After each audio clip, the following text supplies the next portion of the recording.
two followers of Jesus, at least they had been followers of Jesus, are on the road. We're told that one's name is Cleopas and the other's name we're not told. Cleopas and his friend are on the road. They're walking and talking, and a stranger approaches and addresses them. "What you talking about?" And they stop in their tracks. They're sad. Says Cleopas, "You haven't heard about the whole thing that just happened?" "What whole thing?" says the stranger. "The whole thing about Jesus of Nazareth, the prophet. Our priests and politicians crucified him, and we'd hoped that he'd be the one to redeem Israel. This just happened 3 days ago. And then this morning, some women that we're friends with went to his tomb, and they came back and told us that he wasn't there, and that angels told them that he was alive." Obviously, we did not believe them. They seemed a little hysterical. But then some of the guys went, and yeah, it was actually as the ladies had said. The tomb was empty. But they didn't see Jesus. So I want to pause the story there and just note that Cleopas and his friend know that the tomb is empty, or at least they've heard so, first from the woman and then from the men. And not only that, but they have first-hand testimony from these trusted friends of theirs that angels have proclaimed that Christ is alive. And they're sad. Neither the empty tomb nor the angelic proclamation is cause for celebration. Rather, the empty tomb causes consternation. It's no proof of the resurrection, not for these two, far from it. It's a source not of joy, but of sorrow. If they were to sing their feelings in this moment, it might have been in the vein of Leonard Cohen. Sounded like the truth. Seemed the better way. Sounded like the truth. But it's not the truth today. Or if they'd been moved to poetry, it may have sounded like Stephen Crane. "Truth," said a traveler, "is a rock, a mighty fortress. Often have I been to it, even to its highest tower, from whence the world looks black.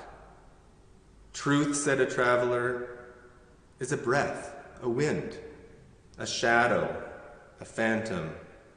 Long have I pursued it, but never have I touched the hem of its garment."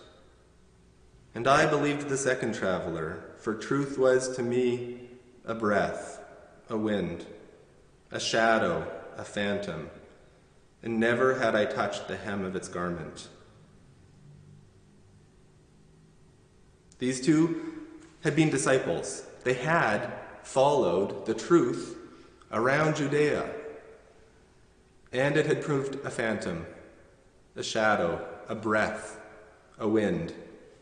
Their master was gone, first crucified, and now even his body was missing. It had sounded like the truth, but they'd never had the truth after all. They had never even touched the hem of its garment. So, back to our story. We have these two travelers, and they have met a mysterious stranger. And now this stranger goes through the whole of the law and the prophets, that is, the whole of the Hebrew scriptures, explaining that these scriptures are about precisely these events. Presumably this took a while. And, lo, they're drawing near to Emmaus, the town, the destination. And the stranger shows no sign of stopping with them. He's continuing on his way. So Cleopas and his friend point out that it's getting late. Why doesn't the stranger come and stay with them the night? This is the moment that the Sienese painter Duccio decides to show in his painting. The disciple on the right gestures toward the town. "Hey, come stay with us." and the mysterious stranger on the left is dressed as a pilgrim. Just as Mary Magdalene had mistaken him for the gardener, Cleopas and his friend mistake the risen Christ for just a fellow traveler, a fellow pilgrim, a fellow pursuer of the truth, one who, like them, has never even touched the hem of its garment. And this mysterious stranger accepts their invitation, and they go in and sit down to eat dinner together. Now, this is what most artists who portray the Emmaus story have decided to show. The dinner. Precisely the moment when, having sat down, Christ takes bread and, having given thanks, breaks it and offers it to them. Because this is the moment that the disciples recognize that the stranger is Christ. The Venetian painter Titian places Christ in the center of a long, narrow table with the disciples on either side of him. And they are both reacting. One reacts by leaning forward in adoration, and the other leans back in surprise. The waiting staff do not have these big reactions. The boy has not dropped his tureen. The man in the red cap seems every bit as oblivious to the momentous event unfolding as the dog and the cat fighting under the table. The precise moment of recognition in Titian's painting is when Christ gives the blessing over the bread. He is making the sign of the blessing with his right hand.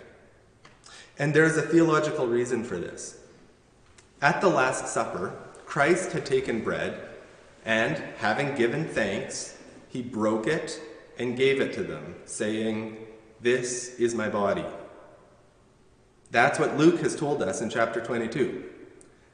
And now, Luke tells us that in Emmaus, Christ takes bread, gives thanks, breaks it, and gives it to them, and their eyes are opened, and they recognize him, and then he vanishes out of their sight. That's what Luke says. It just all happens all at once. And one traditional theological reading of this episode is that the normative way to receive Christ's presence post-resurrection is sacramentally, in the Eucharist. And so Titian and most other artists with him make this act of giving thanks, that is the Eucharistia, the thanksgiving, the moment of recognition, because it is the sacramental act. It is in the sacramental act that Christ's real presence is received and recognized. The act of Eucharist is shown by Christ making the sign of the blessing with his right hand. Now, another option is to show Christ in the act of actually breaking the bread. This is what Eugène Delacroix opted for in his version. Instead of making the blessing sign with his right hand, because breaking the bread involves using both hands, Christ signals that he is giving thanks by looking heavenward. And the other major option is to depict Christ in the act of distributing the broken bread to the two disciples. And this is the moment chosen in the fresco at the Serbian Dicani monastery on the Kosovo plain, which dates from about 1350. The underlying theology of the depiction of the Emmaus meal is the same in the Eastern Church and the Western Church. This is an Eastern example. That Christ's presence post-resurrection is properly and normatively received and recognized in the Eucharist. But the Dicani fresco has a second underlying theological point, and it's a point made by the fact that Christ does not look like himself here. There's a standard way of depicting Christ, and everywhere else in the Dicani frescoes, he sticks to type. When the risen Christ appears to Mary Magdalene, and she mistakes him for the gardener, he looks his regular self. He's in his mid-30s, he's quite thin, he has long, fairly straight, sandy brown hair, medium-length beard. And then when Mary Magdalene tries to embrace him, and he says, "Do not touch me, for I have not yet ascended to my Father," He still looks his usual self. But in the Emmaus panels, he looks totally different. He is in wine-colored robes, and on the left hand of the panel in the Emmaus pictures, he and the disciples are on the road, and in the right-hand panel, he's distributing the broken bread to them. But in both of these images, he is younger than his usual self, and not as thin. He's a bit fleshier. He has shorter, wavier, darker hair, and a shorter, darker beard. And it's not just that he got a haircut, he's just not the same person. He doesn't match any of the other Jesuses in the monastery's fresco program. What we have at Ditzani is an example of the so-called Christ in a different form icon. And this is how it came about. The Gospel of Mark, after relating Christ's resurrection appearance to Mary Magdalene, says, after this, he appeared in a different form to two of them as they were walking into the country. And they went back and told the rest, but they did not believe them. So the main Emmaus story happens in the Gospel of Luke, but the Gospel of Mark just has these two verses that refer to the Emmaus story. And in this very short remark, he has the wording, he appeared in a different form. And that wording has been puzzling readers for the whole history of the church. And some theologians, in both the Eastern and the Western traditions, have concluded that Christ actually changed the physical form of his resurrected body in order that the two disciples on the road not recognize him until the Eucharistic moment.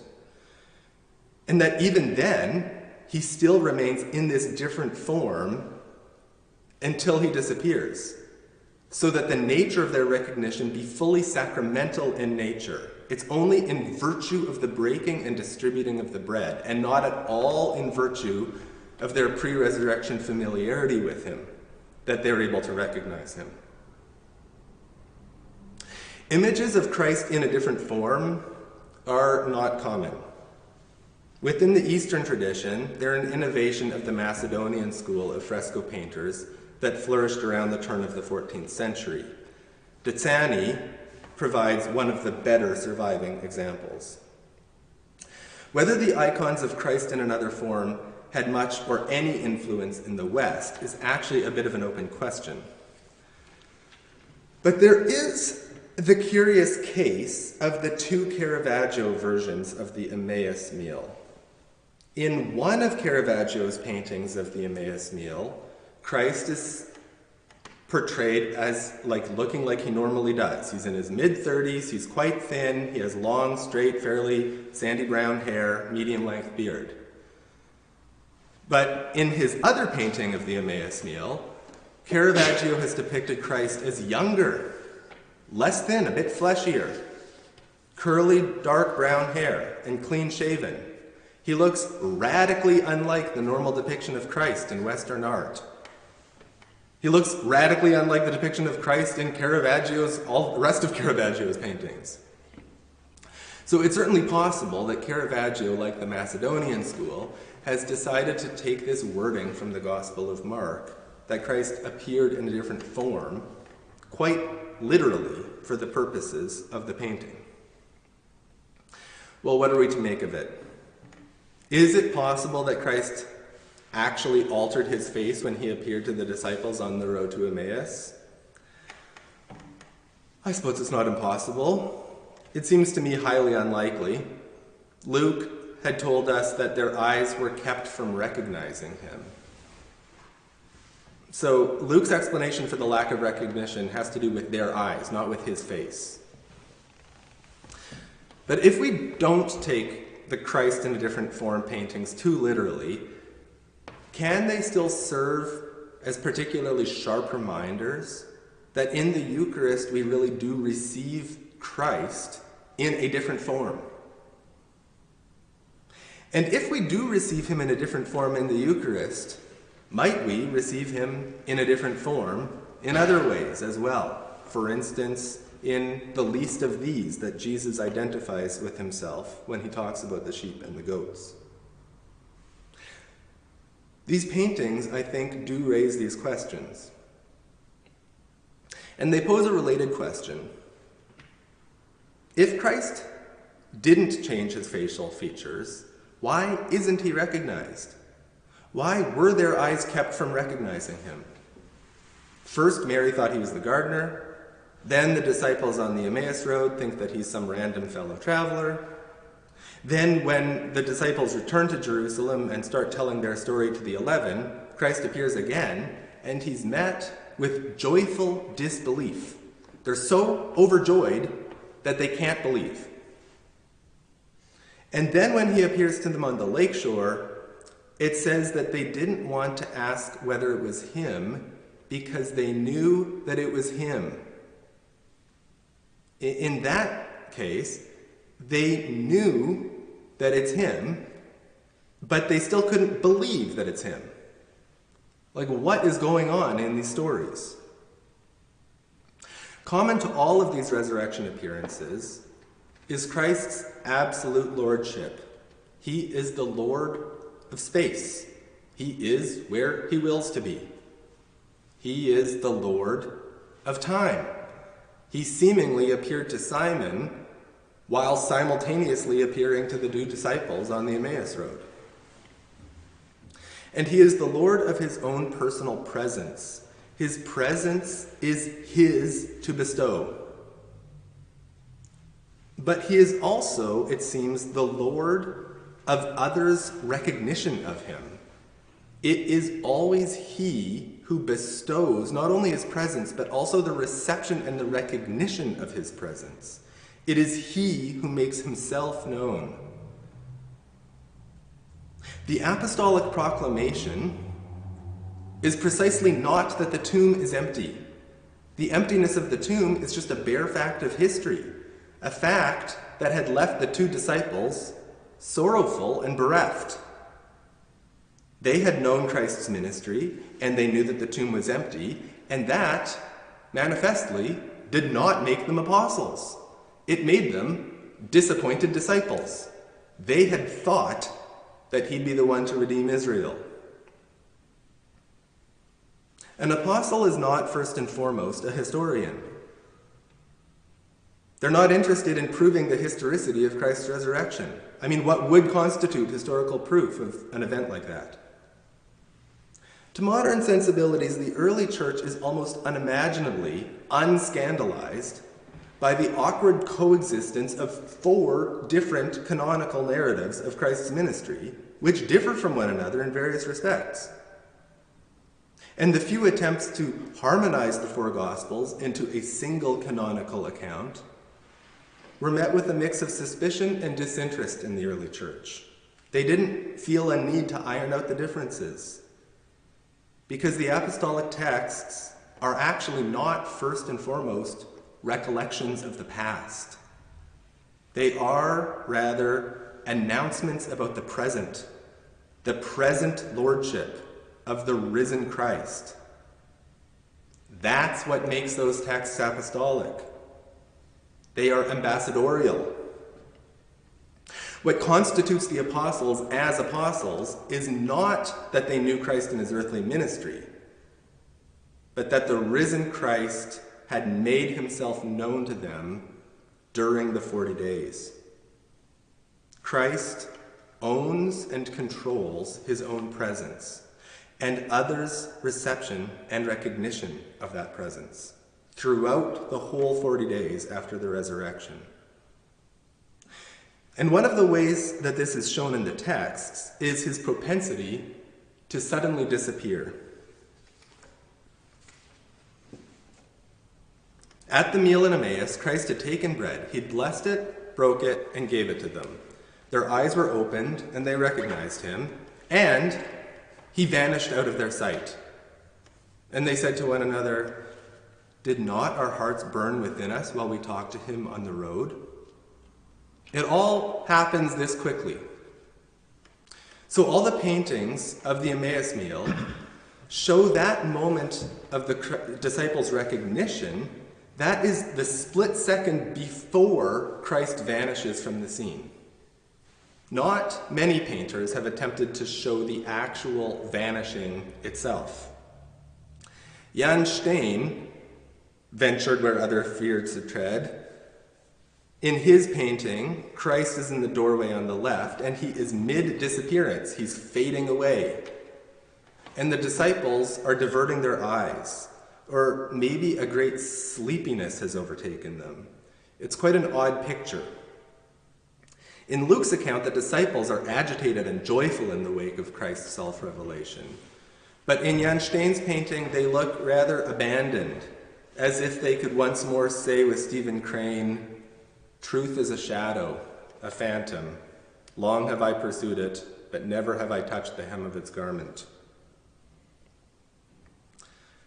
More charming than Jan Steen's attempt is that of the St. Alban Psalter. In a single opening of the book, you have an image on the left of Christ distributing the broken bread to the two disciples, both of whom incline toward him in veneration. And on the right, Christ is disappearing, and the disappearance is pictured as an ascension. And the disciples are just left looking at each other gormlessly. Did not our hearts burn within us while he talked to us on the road? Well, but how would one go about painting the simultaneous recognition and disappearance of Christ? Rembrandt took a stab at it by making Christ's countenance radiant to the disciple, but entirely in silhouette to the viewer. This isn't literally showing Christ's disappearance, but just as the radiance somehow gets at the fact that the recognition of Christ is a function of Christ's own self-revealing power, so the mysterious silhouette somehow gets at the ungraspability of this presence, the fact that it eludes our possessive desire to control or manipulate it. His presence is given only as it is given. It is his to give, and it is his to withhold. He shows himself, and he's gone. This is, I think, one of the great lessons of the Emmaus story, that his presence is his own to bestow. That this is true of all of our meetings of Christ, including that Christ in a different form, that is the Eucharist. Here too, Christ is the Lord of our reception of his presence. But that means that Christ's presence is not a function of the Eucharist. Rather, the Eucharist is a function of his presence. And that means that being deprived of the Eucharist, as difficult as that is for many of us at this time, is not being deprived of the Lord's presence. Cleopas and his friend, after Christ disappears, cannot say to one another that truth is a rock, a mighty fortress. Often have I been to it, even to its highest tower, from whence the world looks black.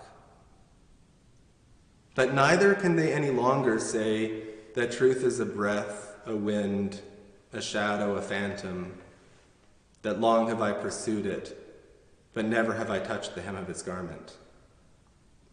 For they have touched the hem of its garment.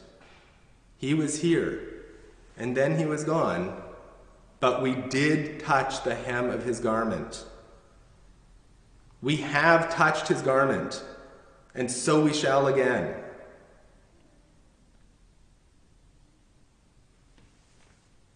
But where does that leave those of us and those of our loved ones who cannot join in this chorus, who continue to say, whether sadly or defiantly or indifferently, I have never touched the hem of his garment. He has never revealed himself to me. If he is the Lord of the reception of his presence, why does he choose to withhold from me my Emmaus moment, my moment of recognition? But this is the question. Is there a chance that in some future Emmaus moment of recognition, we might not look back and say, "But did not our hearts burn within us?" For we are still on the road. We are still pursuing the truth. And on any given day, or perhaps every day, we find ourselves saying, "Never have I touched the hem of its garment." Might we not have, as a traveling companion, at this or that time, Christ in a different form? And how would we know it, except in retrospect? But did not our hearts burn within us?